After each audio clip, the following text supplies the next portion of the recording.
Now, the Chinese political system is pretty authoritarian. There are no freely elected national leaders and there is no scope for political opposition. Now, amidst this comes a report speculating that President Xi Jinping may actually receive the formal title of People's Leader in the forthcoming Chinese Communist Party Congress in the month of November. Now, remember, this title goes back in Chinese political history to Mao Zedong, the Chinese communist revolutionary and the founder of the People's Republic of China.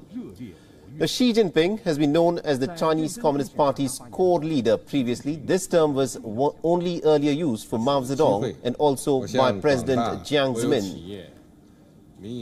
The People's Leader is an even more esteemed term in the communist hagiography.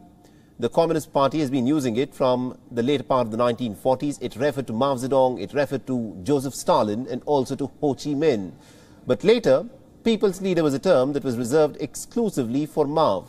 But in early 2018, it spread widely as an epithet for Xi Jinping, who's been associated with language such as the people love the People's Leader, reminiscent of Mao's personality cult.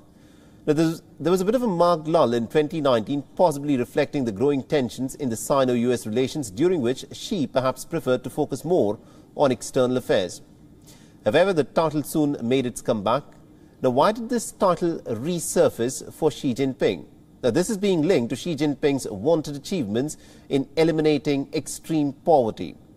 The core theme in his statements about the success of the 13th and also the basis of the current 14th five-year plan. Xi's policies are now routinely being described as people-centric, as against the misery, the economic paralysis and the havoc that had been caused by the enforcement of China's zero-COVID hard lockdowns in the classic communist lingo. The word leader was explicitly Marxist, a social grouping made up of workers, peasants and soldiers. Ruled by the CCP, its most evocative appearance in this sense is the inscription or the main gate of the Chinese Communist Party's headquarters in Beijing, where Mao Zedong's brushwork still declares the party's duty is to serve the people. But unfortunately, Mao did not do so.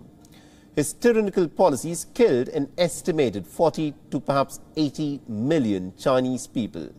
Xi Jinping may aspire to be crowned like Mao as the people's leader, but most certainly not while sheltering behind Mao's Orwellian scrawl over his palace gates. The recent studies have established that millions of the Chinese, especially the better educated middle-class elites, increasingly aspire to civil liberties. And going by Xi Jinping's record, he will most likely deny them the civil liberties that they so badly want as long as he holds power.